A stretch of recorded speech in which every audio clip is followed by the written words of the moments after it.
Good evening there, everybody. What is happening? Hopefully, you all are having a wonderful day today. So, I thought that I would do a review of Errol Spence Jr.'s career so far. I've always given Errol Spence Jr. a lot of respect when I figured out that he was an A-class fighter when he started beating the elite names. Errol Spence, in my opinion, deserves a lot of respect. He has been one of the only fighters that I've seen out there, especially in the welterweight division, that has been serious about facing all top competitors. And I know a certain amount of people overall would disagree because you have a certain amount of these people alleging now that Errol Spence is avoiding Terrence Crawford. In my opinion, if Terrence Crawford were serious about facing Errol Spence and a certain amount of these other PBC fighters, he would have signed with the PBC a while ago. So it is what it is. And it still seems like he's tentative, to to go over to the PBC, even with what Bob Arum has said about him lately. But it is what it is. Anyways, so we're going to go all the way back in 2015. Once again, this is really the year when I started to discover a lot of new boxers. I started watching current age boxing in 2014. I got into boxing in 2012, but once again, I was watching older fighters like Mike Tyson and Muhammad Ali. It wouldn't be until 2014 that I started watching current age boxing. So, the first time I see Errol Spence Jr. is against this one dude named Phil Greco. And Phil Greco was an undefeated, no, excuse me, he wasn't undefeated at the time, but he was undefeated before he had faced Sean Porter. And he survived a 10-round unanimous decision against Sean Porter. He didn't win it, of course, but when it came down to it, Sean Porter at that time was looked at as the next big thing in the welterweight division. People thought that he was going to be the next Mike Tyson because this was a guy overall that had stopped, Paulie Malignaggi. He made Devin Alexander look, not so good. Devin Alexander, who had beat Marcos Maidana and Lucas Matisse in a controversial decision against Lucas Matisse, from what I remember, but it is what it is. Anyway, when it comes down to it overall, Phil Greco is a survivor. He's a guy that had survived all 10 rounds with Sean Porter, and we're thinking, okay, well, this is a good test for Errol Spence Jr., upcoming fighter. Let's see what he's got. Now, I don't believe that Phil Greco actually was supposed to be the opponent of Errol Spence Jr. When it came down to it overall, I think that this guy actually was on short notice. But when it came down to it, I was at least expecting Phil Greco to survive this fight. And when it comes down to the overall, Phil Greco goes in there. I'm not really overly impressed with his skill set. It's obvious he's a C-class fighter. But when it comes down to the overall, I expect him to survive. And Errol Spence pretty much dominates this dude. He pretty much dominates this dude within 3 rounds. And I'm like, oh, okay. Well, maybe he's just not. Maybe he's a little bit worse than I thought. And see, it's not just with certain fighters. It takes a lot of. It usually takes a very long time for certain fighters to gain my respect. It took a lot of time for Vasyl Lomachenko to gain my respect. It took a lot of time for Canelo to earn my respect. It took a lot of time for Keith Thurman to earn my respect, for Errol Spence Jr. to earn my respect. Even Terrence Crawford. And Terrence Crawford is from my hometown of Omaha, Nebraska. Because I didn't think that Terrence Crawford would turn out as good as he is now. But when it comes down to it takes a long time for another fighter. Also, for example, Tyson Fury. I didn't think Tyson Fury would beat Deontay Wilder or Vladimir Klitschko. I really didn't. So it takes a long time, usually, for fighters to earn my respect and say, okay, that guy's the real deal. But when it comes down, so you're going to see a pattern of that as this goes along. But Phil Greco, I was like, okay, well, maybe he's just worse than I thought. Maybe not that elite of opponent. So he goes into this next fight against Chris Van Heerden. I believe a South African fighter. I can't remember. I'm not good with the geography of Africa, and I apologize for that. But I believe that, let's see if we can click on it here. But African fighter, yeah, South African, thought so. But this guy overall, I think he was actually undefeated at the time. Maybe I'm wrong about that. But when it comes down to the overall, so this fight happens, when it comes down to it. And I take a look at this, I'm like, well, who is this guy? Yeah, sure, he's undefeated, but, I really don't know this guy. This guy's doesn't really look like a top prospect to me. Let's just see what happens. And Errol Spence does look dominant in the fight. He does look very good. He's countering very well. He's pressuring him very well. But I remember not being very impressed with Chris Van Heerden. And for those of you that don't remember Chris Van Heerden is the guy that made Conor McGregor look silly in sparring because Conor McGregor's not really a boxer. But when it comes, which shows you the difference, because Chris Van Heerden, as we figure out, is not an A class fighter. He's not even a B class fighter. But it is what it is. But Chris Van Heerden, I remember not being impressed with him because I just didn't think he was throwing enough. I thought that he was staring at Errol Spence, and that always frustrates me. There's nothing that frustrates me more when an opponent goes into a big fight and he just stares at the person. That always just gets under my skin, and I'm just like, man, you got to do more when it comes down to the overall. So this happens, and it just gets to the point where Spence is just trapping him up against the ropes and just whooping his ass, basically, when it comes down to the overall. So eventually the referee stops it, I believe. And the guy does look hurt. I don't believe he was actually ever knocked down in that fight, Chris Van Heerden. But when it comes down to it, he obviously was very badly beaten. So I'm like, okay, no problem with the stoppage, but I'm not really impressed by these opponents. This kid, he's getting hyped up, but I'm not really overly impressed with these opponents. So next fight comes, another fight in 2015. I just realized that he fought 4 times in 2015. Jesus, you don't see that very often. Anyways, but Alejandro Barrera, when it comes down to it, that's his next fight. And I remember Alejandro Barrera. Long reach when it came down to it, very lengthy person. But when it came down to the overall, I remember him being in there, and I remember not being overly impressed with his boxing ability.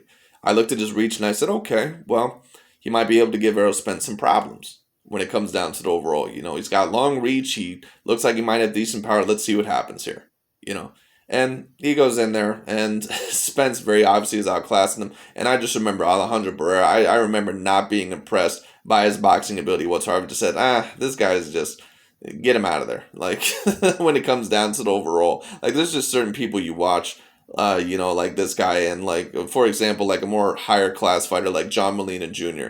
Like, there's just certain fighters that you're just not overly impressed with their boxing ability. And, like, those two fighters, for example, they're just, to me, I felt the same about them. Now, of course, John Molina, he ended up being more elite than someone like this, but, you can just tell when someone doesn't have that great a boxing ability. And I was like, get this guy out of here.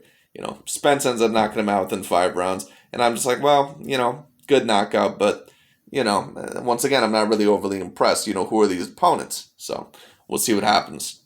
So this next fight happens against Chris Algieri, when it comes down to it. And keep in mind, I don't think Errol Spence is this hard of a puncher yet, when it comes down. I don't think a certain amount of people really figured out about Spence's power until probably within these next 3 fights. But when it comes down to the overall bottom line is this. So he fights Chris Algieri next. And Chris Algieri is a known opponent. This is really the first known opponent that I know that Errol Spence will fight. I mean, I had heard of Phil Greco and Chris Van Heerden, but those guys are not really A-class fighters. And Chris Algieri is not an A-class fighter either, but this guy is at least a solid B at the time. This is a guy that gave Americana a tough fight. This is a guy that, gave Manny Pacquiao, you can say, a couple tough rounds. Pretty much got his ass whooped against Manny Pacquiao, but, and also beat Ruslan Provodnikov, when it came down to it. So this is a real opponent right here. And I remember it, and and hopefully this thing is still recording on me. It's been shutting off of me all day for whatever reason, so hopefully it continues to play. But I remember this fight, man, and I remember Chris Algieri. I remember his face when he first felt Errol Spence's power. And the look on his face was like, whoa. When it came down to it, like, whoa. And that's what the look on my face was, because I didn't expect him to take out Chris Algieri the way that he did. Like, if you remember the Joe Frazier, George Foreman fights, George Foreman hits Joe Frazier so hard that it actually looks like Joe Frazier's whole body is actually leaving the canvas in certain frames, because that's how hard George Foreman punches when it comes down to the overall. So that's basically the same thing that I see here. Whenever I see Errol Spence hit Chris Algieri, and when I seen him knock him down, it looked like Chris Algieri just was like, whoa. Like his whole body was just moving across the ring. And that final knockdown that happened, I believe he trapped him up against the ropes, and I think he hit him with a right hook, but I could be wrong about that. Either way, it knocked Chris Algieri on his ass, and Chris Algieri just, he could have continued, but I don't disagree with the stoppage, and I was like, damn. He just whooped Chris Algieri's ass when it came down to the overall. But I still wasn't overly impressed, because I said, well, Chris Algieri, he hasn't really been the same ever since that Manny Pacquiao fight. He kind of fights a little bit differently, and overall, maybe he's just not the same fighter anymore. So I was still having some doubts about this guy. It was not until This next fight against Leonard Bundu, when I started to realize his power and what type of power he had in his hands. Because Leonard Bundu, a little bit older at this time, but that's not really an excuse, because Leonard Bundu was still technically in the prime of his career, if you want to argue. But when it comes down to it, I remember Leonard Bundu. I remember him fighting Keith Thurman when Keith Thurman was on the come up when it came down to the overall. And I remember Keith Thurman knocking him down, I believe, once in the first round. I think it was the first round. If I'm wrong about that, then correct me. But when it comes down to it, Leonard Bundu ended up surviving a decision.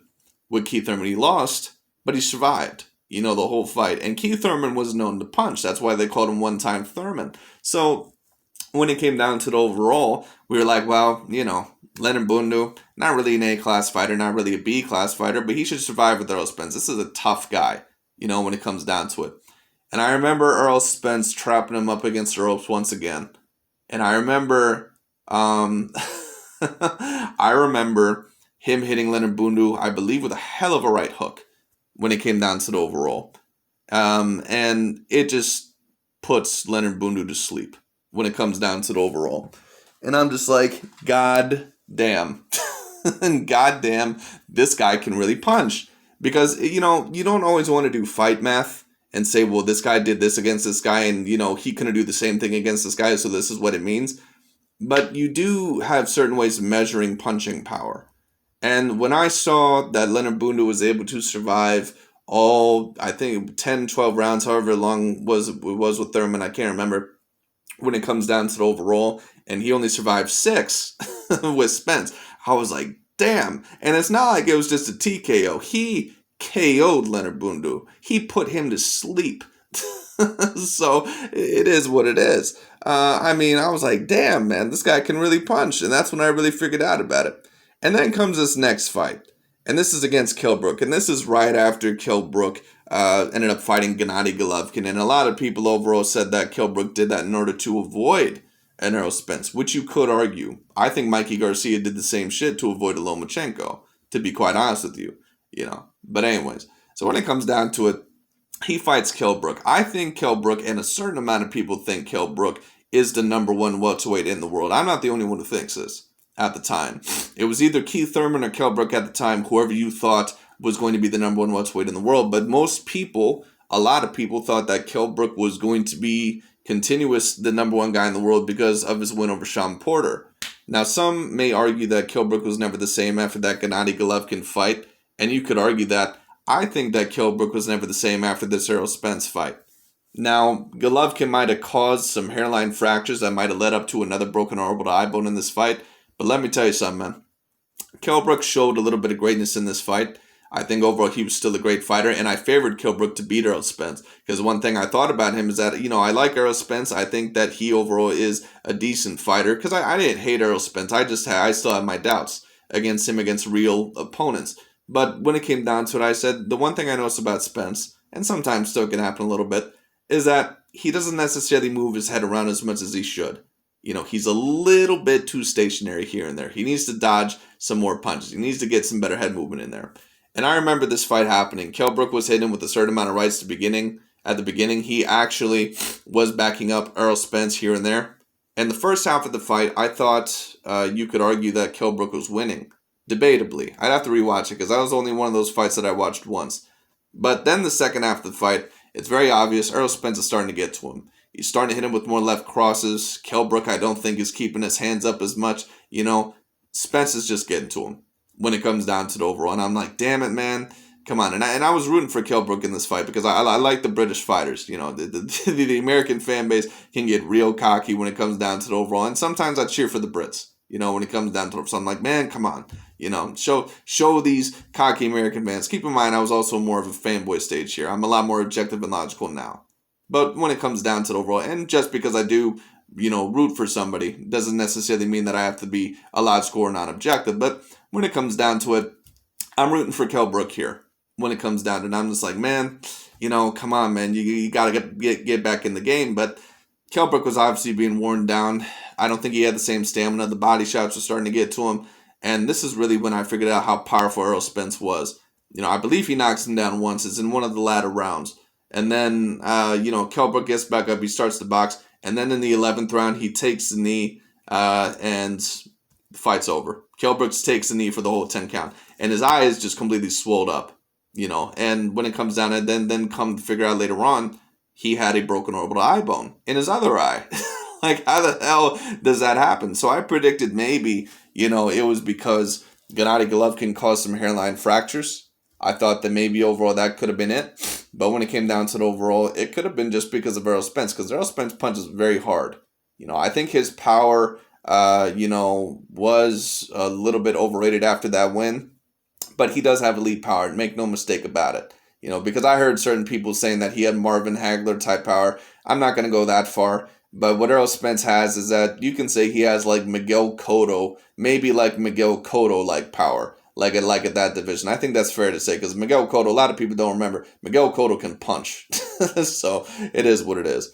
But anyway, after that fight happens, I'm like, man, I have to say Errol Spence is probably the number one guy. I believe he wins the IBF title here. And when it comes down to it, I'm like, man, or maybe I didn't say he was the number one guy. Maybe I said Keith Thurman because Keith Thurman at this time, he might have actually had 2 of the belts. So I said Errol Spence is either the number 1 or number 2 guy right now. And his next fight against Lamont Peterson, Lamont Peterson was not overly impressive in a certain amount of fights, but Lamont Peterson is a decent B-class fighter. So I'm just like, okay, well, this is a decent fight. We'll see how Errol Spence looks. Lamont Peterson is a little bit slippery, although he's been fighting differently. Let's see what happens. And Errol Spence whoops the shit out of him. Errol Spence beats the tar out of Lamont Peterson. And I've seen Lamont Peterson knocked out before because for those of us that remember, Lucas Matisse knocked out Lamont Peterson. But I have never seen him get his ass whooped the way that he did. This is a guy that had a very tough fight with Danny Garcia. Some people thought Lamont Peterson won that fight. And Errol Spence makes this guy look amateur. He makes this guy look horrible when it comes down to the overall. So that's what happens there. And he completely just dominates within 7 rounds. And that's when I'm like, okay, this kid is, really on another level. This kid is finally, earned my respect. This kid is, he earned my respect after the Kell Brook fight especially. But I was like, wow, this kid, he might be the best welterweight in the damn world when it comes down to the overall. So let's just see what happens continuing on. So then this next fight against Carlos Ocampo comes, and I didn't really know who Carlos Ocampo was. I'm not really even sure if he's really accomplished anything that much to this day. He was supposed to have a fight with one of Crawford's opponents, Jose Benavidez, but that fight never ended up happening. Anyways, when it comes down to the overall, so this fight happens. I expect Ocampo to last at least, 6 rounds. That's my prediction. He gets knocked down round 1 with a hell of a body shot. And I'm just like, God damn, man, you can't go in there. You can't just go straight forward with Errol Spence Jr. and expect to just survive like that. You can't do it. He just punches too damn hard. When it comes down to the overall, you just can't do that. And he ends up doing that overall. And he just gets knocked down round 1 and 1. And I believe this was in Dallas. Am I right about that? Ford Center at the Star for Frisco, Texas. Anyways, it was in Texas when it comes down to the overall. Bottom line is this, when it comes down to the overall, he looks very impressive, and it was like, damn, man, this guy just punches too damn hard. And then this next fight happens against Mikey Garcia. And this is an A-class win. These next 3 fights are A-class wins. And I also count the Kell Brook one as an A-class win because at the time, Kell Brook was the number 1 guy in that division. I just think that he was never the same again. Now, a certain amount of people overall might say, well, you have to say that you always say that you have to wait for a certain amount of these contenders to really prove how great they are. Well, we know how great Kell Brook was. I mean, that's a guy that defeated Sean Porter, in my opinion, 8 rounds to 4. It's just he was never the same fighter ever again after he fought Errol Spence and Gennady Golovkin. But it is what it is. But this next fight comes against Mikey Garcia. And Mikey Garcia, probably a natural 140-pounder when it comes down to the overall, in my opinion. Not really a natural welterweight, but Mikey is a great fighter, man. And I'm actually going into this fight saying that Mikey Garcia is more skilled than an Errol Spence Jr. That's what I was going into this fight with. I said Mikey Garcia, and I had a certain amount of people saying, oh, you just hating on him, man. You're just hating on Errol Spence. He's obviously the more skilled fighter. But I stood by my statement. I said, no, I think Mikey Garcia is the more skilled fighter. I think Errol Spence will win, but he's bigger. And obviously Errol Spence, obviously I was not the only one who was saying that because Errol Spence heard that from a couple of people. He heard that from a few.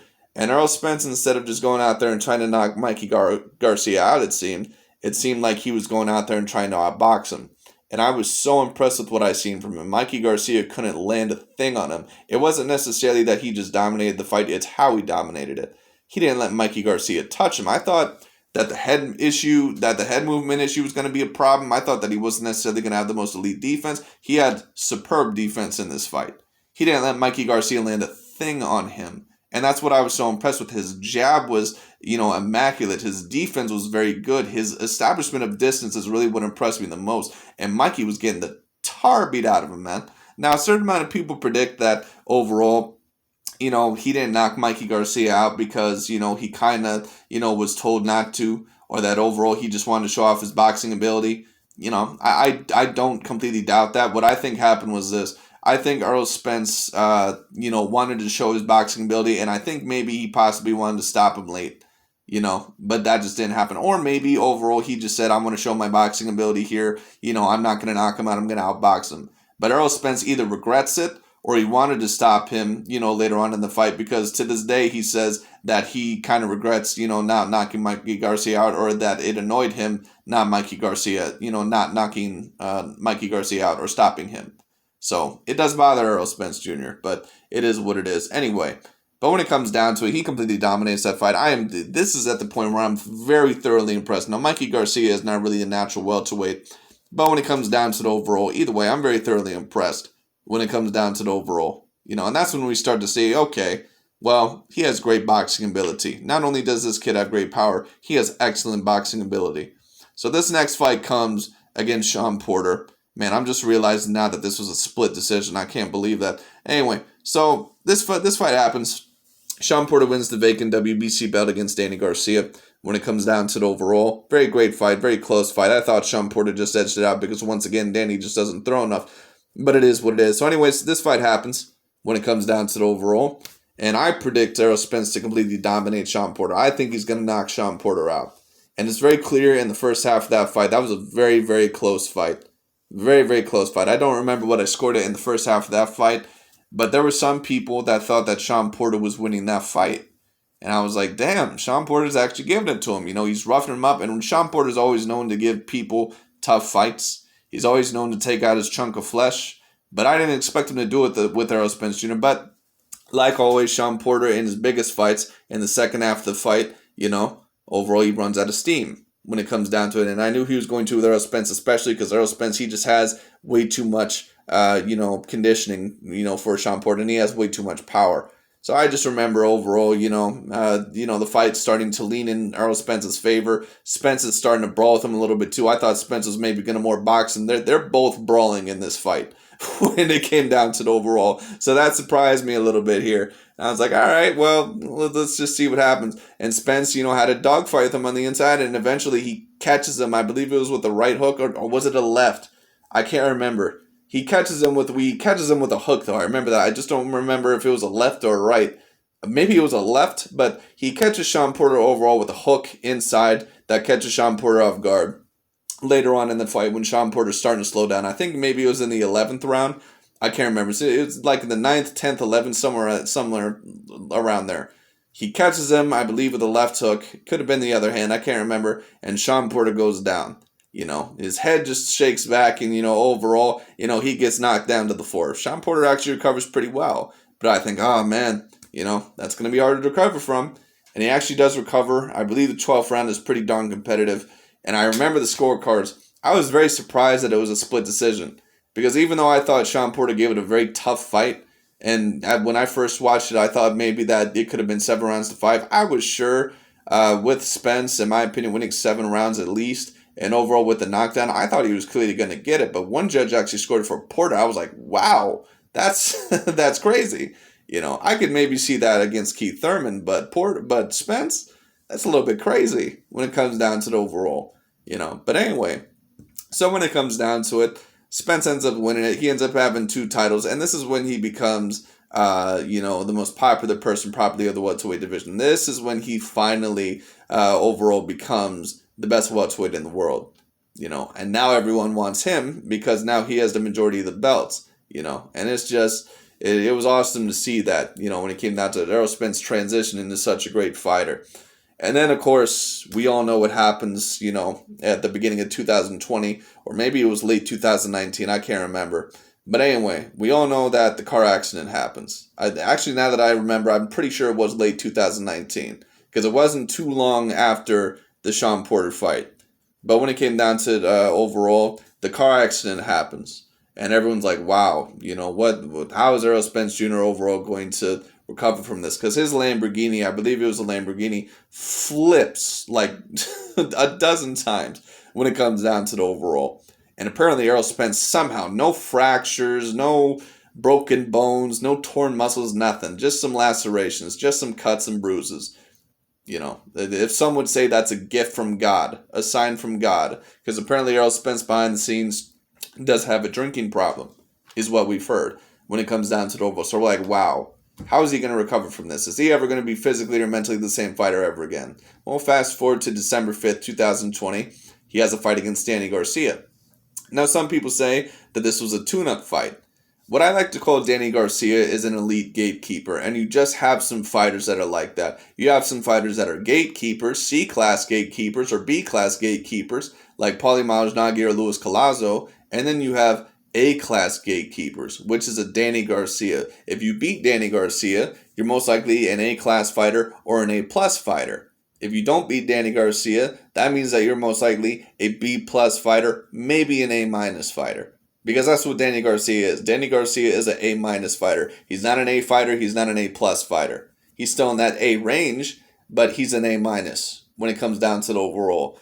But anyway, when it comes down to it, I remember this fight overall. Of course I should, because it just happened not even a month ago. But when it comes down to the overall, I remember Errol Spence being dominant, man. I remember the first couple rounds, first 3 rounds maybe being competitive. After that, he just pretty much runs away with it. I think I gave Danny Garcia 3 rounds in that fight completely, and that might even be being generous when it comes down to the overall. Errol Spence completely dominated in this fight. He outboxed him. And this is what I mean when I say Errol Spence, he does have very good power, but he most likely is not going to knock out the A-class fighters usually, But when it comes down to it, he still has very good power.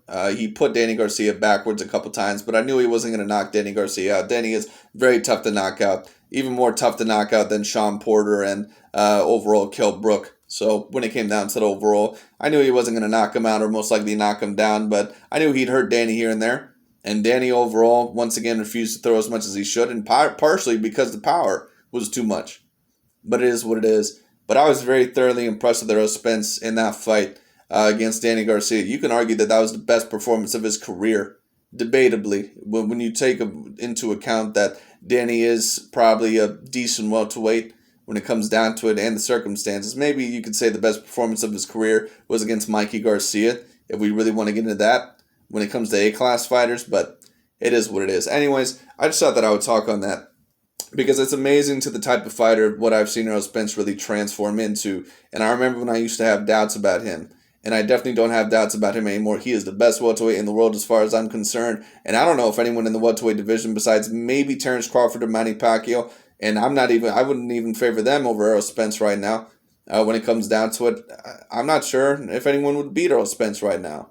Now, there's been talks about Errol Spence versus Canelo Alvarez. That's another situation. But what I would personally love to see, if the Terrence Crawford fight can happen, I would love to see him go up and face Jermell Charlo. I would personally love to see that. But that's really about it for the video today, folks. I just thought that I would give you guys my opinion on that. It's very interesting to see the fighters that these guys transition into. And let's just see what Errol Spence does a little bit later on. There's big fights for him on the table. He's 30 years old. He's in the prime of his career. This man is one of the top 5 pound-for-pound fighters, in my opinion, right now. Great, great fighter. And that's really about it for today. Thank you all so much for watching. I'll talk to you all later.